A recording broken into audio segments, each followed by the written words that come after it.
Garth Brooks' career has been nothing short of monumental.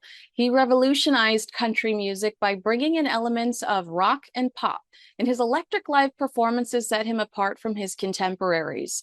His ability to connect with fans through heartfelt lyrics and energetic performances has cemented his status as one of the greatest entertainers of all time. Despite a few controversies along the way and a lengthy hiatus, his legacy has remained strong until now.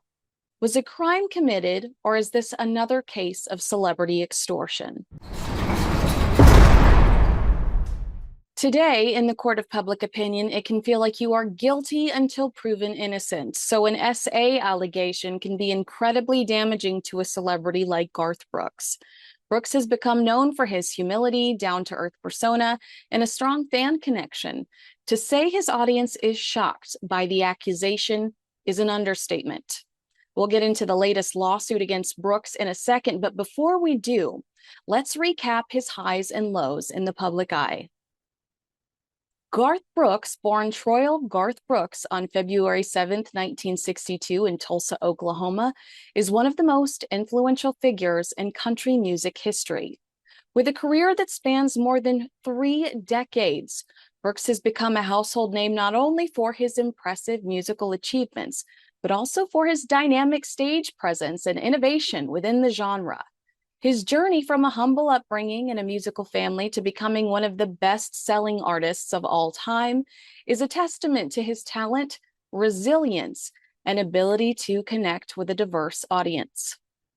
Brooks was raised in a musically inclined family. His mother, Colleen Carroll, was also a country singer who had appeared on the TV show Ozark Jubilee and recorded briefly for Capitol Records. His early exposure to music and performance would obviously later shape his career. Despite this, Brooks didn't immediately pursue music professionally. He attended Oklahoma State University on a track scholarship, where he earned a degree in advertising. It was during college that Brooks began performing in local bars and clubs, blending his love of country music with influences from rock bands like Kiss and Queen. In 1987, Brooks moved to Nashville, the heart of the country music industry, to pursue a full-time career in music. Like many aspiring artists, his initial efforts were met with rejection. However, his perseverance paid off when he signed with Capitol Records in 1988, marking the beginning of a legendary career. Brooks' self-titled debut album was released in 1989 and included hits like If Tomorrow Never Comes and The Dance, which showcased his blend of traditional country themes with sensitive and emotional lyrics. While the album was a moderate success, his second album, released in 1990, No Fences, catapulted him to stardom. That album featured one of his signature songs, Friends in Low Places, and sold over 17 million copies in the United States alone. Brooks' ability to combine country with elements of rock helped expand his audience beyond traditional country music fans. Throughout the 1990s, he continued to dominate the charts with a string of successful albums, including Rope in the Wind, The Chase, and In Pieces. All of those were back-to-back, released between 1991 and 1993. His distinct sound appealed to a broad demographic. Brooks' talent for storytelling in songs like The Thunder Rolls and Unanswered Prayers, those earned him numerous accolades, including Grammy Awards, CMA Awards, and ACM Awards. I know the younger generation probably looks at Taylor Swift as the ultimate crossover queen from country to pop, but Garth helped pave the way. One of his key contributions to country music was his ability to bridge the gap between country and other musical genres. His concerts were known for their theatrical, rock-style performances, complete with light shows, pyrotechnics, and high-energy interactions with the audience. These performances were revolutionary for country music, a genre that was often associated with a more traditional, subdued live show format. Brooks' ability to electrify a crowd and bring a new level of showmanship to his performance, that played a significant role in country music's increasing mainstream appeal. His crossover success was further cemented with his 1997 album Sevens, which debuted at #1 on both the country and pop charts. Garth became a central figure in the country pop wave alongside artists like Shania Twain, who also brought elements of pop production with visuals into country music during the late 1990s. In 2000, at the height of his fame, Garth announced his retirement from recording and performing, citing a desire to focus on his family. This move shocked fans and the music industry, as he was one of the biggest stars at the time. He later explained that he wanted to be present for his daughters as they grew up, and he largely retreated from the public eye. During this hiatus, he kept a relatively low profile, but did release some compilation albums. He also experimented with a brief, controversial alter ego, Chris Gaines. I do think I was the only one who purchased this album. The rock star alter ego was introduced in 1999 with the album Garth Brooks in The Life of Chris Gaines. The album was intended to serve as a soundtrack for a movie about a fictitious rock star, but the project was poorly received by both fans and critics. The concept baffled many of his country music base, and the album's commercial failure was one of the few missteps in Brooks' otherwise celebrated music career. In 2009, Brooks came out of retirement for a series of shows in Las Vegas, performing an acoustic set at the Wynn Las Vegas Resort. These shows were more intimate than his typical high-octane concerts, and they showcased his talent as a songwriter and performer in a stripped-down format. He officially returned to touring in 2014, embarking on a worldwide tour with his wife, fellow country star Trisha Yearwood. He also released a new album in 2014, Man Against Machine, marking his first studio album in over a decade. The album's reception was positive, though it didn't quite reach the commercial heights of his previous work. It did, however. Those tours were massive successes. So you make more money touring than you make making music these days. So I'm pretty sure he deems that period of his life a success, reaffirming his status as one of the most popular live performers in music history. As of today, Garth Brooks has sold more than 170 million records globally, making him one of the best-selling solo artists of all time. In addition to his musical achievements, he's also known for his charity. He founded the charity Teammates for Kids, which works with athletes to donate money to children's charities, and he has supported various other causes throughout his career. While Brooks has generally maintained a positive public image, his career has not been entirely free of controversy.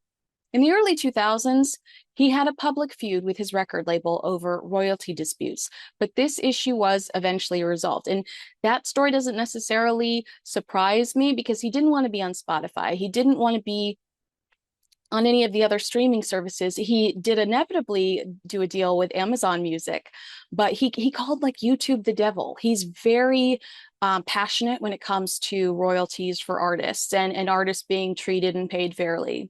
Up until now, Brooks' most damaging controversy surrounded his first marriage. His personal life made headlines when he divorced his first wife, Sandy, in 2001. After 15 years of marriage. The couple had 3 daughters together, and Garth's divorce from Sandy Mall ended up being one of the most expensive celebrity settlements in history. Sandy later confessed that all the time they spent apart due to his career damaged their relationship beyond repair. In the documentary Garth Brooks, The Road I'm On, she explained he'd be gone 8 to 10 weeks at a time. He'd come home and there would be #1 parties or shows or CMAs or ACMs, American Music Awards. So it was constantly going, but we both grew apart really, really quickly. Sandy added, I don't think either of us had stopped to think about how this would change our lives. Now, when I started researching Garth for this video, I remembered being a little girl and hearing about affairs, but there was very little about, like suspiciously little about that on the internet. All I could find was this line on a tabloid website. He admitted to infidelity in a 1993 interview with Barbara Walters, and an article on Nicki Swift that cites People magazine, but the People magazine link was broken. With all of these Garth-endorsed books and documentaries surrounding him, a man likely thinking about his legacy, I can totally see his team trying to erase some of those stories from the web. But here's what was written on Nicki Swift. It says, it was 1989 when Brooks' then wife, Sandy Mall, discovered her man was cheating on her. When she threatened to divorce him, Brooks got so choked up on stage in Missouri that he had to restart a song, reports People. The huge show of emotion clearly worked as Mall gave him another chance. Continued, it reads, the couple renewed their vows in 1996, but at the 2000 American Music Awards, things took a turn for the bizarre when Brooks used part of his acceptance speech to address his wife and let the world know that it's no mystery that our future, we don't know what's going to happen. Now, I did find that 1993 interview with Barbara Walters on YouTube where she specifically says he's talked openly about his infidelity. He recalls sobbing on that stage in Missouri after Sandy found out. Barbara also savagely referenced his receding hairline, which I thought was kind of rude. You go back and watch those interviews with Diane Sawyer and Barbara Walters, and you realize that they were kind of heinous. I can't believe we put up with that back then. But keep in mind, it was also like Ricky Lake time, Geraldo Rivera, Jerry Springer. So, I'm sure that they paved the way for some of that behavior. When the divorce was finalized on December 17th, 2001, Sandy received a $125 million settlement. Now, in comparison, Princess Diana received 17 million pounds in cash plus 400,000 pounds per year from then Prince Charles. Garth Brooks later married Trisha Yearwood in 2005. By the sound of it, Garth and Trisha felt an immediate connection to one another when they first met in 1987. At the time, though, Trisha was also married. Garth has addressed the timeline of his relationship with Yearwood in several interviews. And while there was speculation, there's no definitive public evidence to suggest that he had an affair with Yearwood while he was married to his first wife. Brooks has also acknowledged that his demanding career and the long periods he spent away from home due to touring strained his relationship with Sandy. But during this time, he and Trisha Yearwood had developed a close working relationship, having collaborated on music projects together since the early 1990s. Both Brooks and Yearwood have insisted that the relationship was strictly professional during that period, but there were certainly rumors circulating around the time. Garth has stated that he didn't realize the depth of his feelings for Yearwood until after his marriage ended, and Yearwood echoed similar sentiments.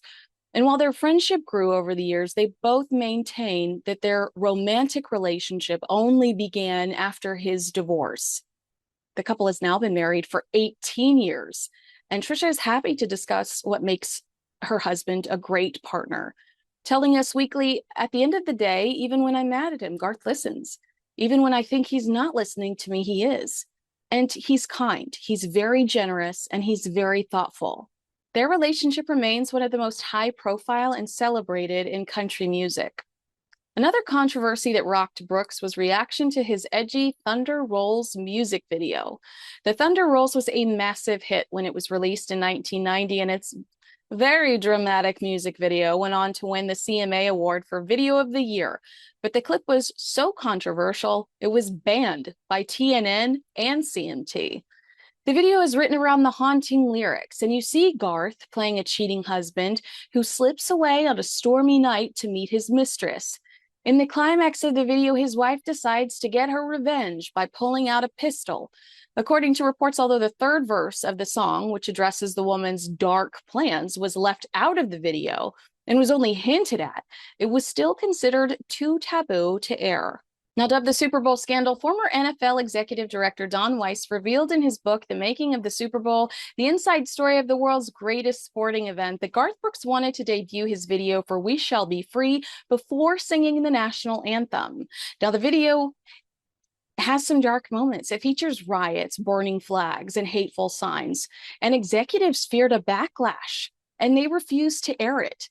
So Garth Brooks just walked out of the stadium with less than an hour to go. Now, obviously, I had to go back and watch this video, and I am not embarrassed to admit that it made me ugly cry. And by the way, your girl loves a Michael Bolton cameo. The video is actually so sweet and uplifting, and the lyrics are sad. They're so sad and very much relevant today. But I understand what the executives were concerned about. Just even seeing some of the slogans on the sign makes your skin crawl. But the ultimate message of the video is, we need to come together. We shall be free. And yes, I cried. I don't want to cry thinking about it. It's a sweet song. It's a sweet, it actually is a sweet video if you watch the way that the video is executed. But just 45 minutes before kickoff, Garth said, It's my way or the highway. Bon Jovi, who was only attending as a fan, was placed on standby, but execs finally caved. And according to Taste of Country, the biggest sports event in America was delayed for the first time in its history to show Brooks' video. After all that drama, the NFL implemented a new rule requiring all artists to sing the national anthem during a pre-recorded performance. They didn't want to have to deal with that again. Now, on a more serious note, in 2013, he was sued by a former employee who accused him of being vindictive. After 20 years of collaborating professionally, TV producer Lisa Sanderson filed a lawsuit against the musician, alleging that Garth was a paranoid, angry, deceitful, and vindictive man who will turn against those closest to him on a dime. Sanderson told the courts that she was recruited to help launch Garth's acting career, but that he made such extravagant demands, like turning down a role in Saving Private Ryan because he wanted to be the lead, I kid you not, that he lost all of the opportunities she had lined up for him. In the lawsuit obtained by TMZ, Sanderson asks for $425,000 in unpaid bonus and salary, as well as punitive damages. Now, throughout the process, Garth's team argued that he had lent Sanderson a significant amount of money that she now claimed was a gift.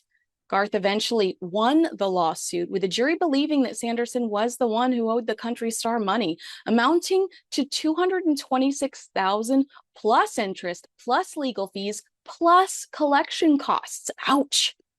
In its verdict, the jury cited documentation that clearly referred to the money as a loan. Fast forward to October 3rd, 2024, the most damaging headlines to hit the country crooner. Garth Brooks has been accused of SA and battering a woman who claims she worked as his hairstylist and makeup artist. According to CNN, Garth Brooks has denied these allegations. The woman, identified as Jane Roe, is suing the country star for SA and battery, according to CNN. The complaint filed on Thursday in California says the alleged incidents occurred in 2019. The filing accuses Garth of repeatedly exposing himself to Roe, regularly changing his clothing in front of her, talking about sex and his fantasies with her, and sending her explicit text messages. During one alleged incident in 2019, Roe claimed she was at Brooks' home for work. When he walked out of the shower naked, he grabbed her hands and forced them, you know where, while saying vulgar things to her. I have to be careful about how I word some of these things so that we're not flagged on YouTube for vulgarity. During another alleged incident in May of the same year, Roe claims Brooks forced himself on her in a hotel room during a work trip to Los Angeles, where Garth was taping a Grammy tribute performance. According to the suit, the pair traveled together privately. It says usually there were others on Brooks' private jet, but this time Miss Roe and Brooks were the only two passengers. The complaint claims Brooke also booked a hotel suite with only one bedroom.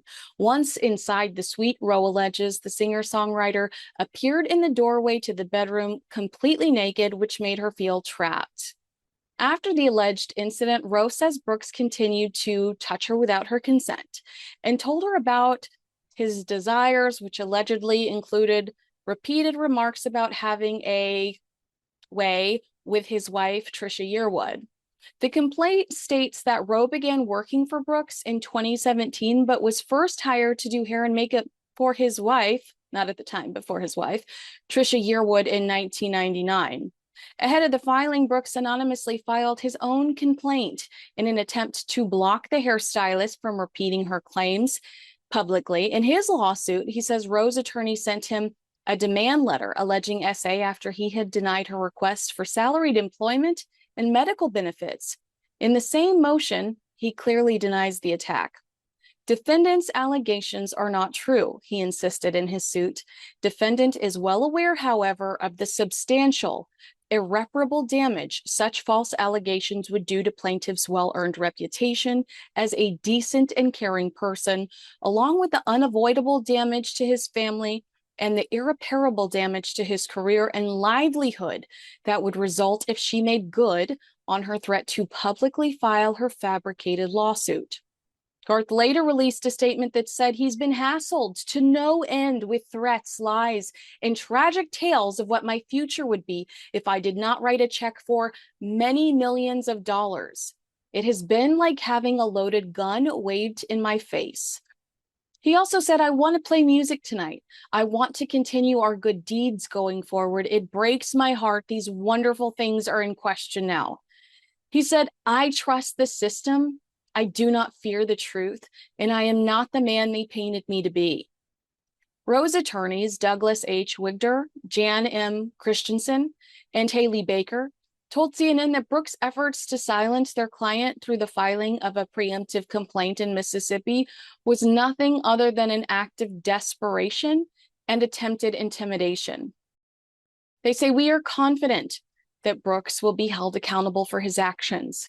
We applaud our client's courage in moving forward with her complaint against Garth Brooks. The complaint filed today demonstrates that predators exist not only in corporate America, Hollywood, and in the rap and rock and roll industries, but also the world of country music. So I guess I would ask you, does this immediately change your opinion of Garth Brooks? Or are you still able to process these types of stories with the understanding that someone is innocent until proven guilty? I know it can be hard in this environment. And also, it just feels like everything is heightened with what's going on with Diddy. Every day you open up the paper or you turn on the internet and there are new victims, alleged victims. And I loved Garth Brooks. Did you love Garth Brooks? I know I did when I was a little girl, but I will say, if you go and watch that Barbara Walters interview, it gets a little weird. You're going to know exactly what I'm talking about if you watch it, but it does get a little weird. He did come off as a little vulgar in it during a moment, but if this is your first time here, welcome. I'd love for you to subscribe to the channel. You're always welcome. And feel free to share with any of your true crime friends. I like to do true crime at least once a week. So thank you so much for watching. A lot to digest, I know. And I mean, I believe victims, but I obviously hope that this story is not true. That would be so disappointing as somebody that loved Garth Brooks as a little girl. Anyway, thanks so much for watching. I appreciate you. I'm Kinsey Schofield.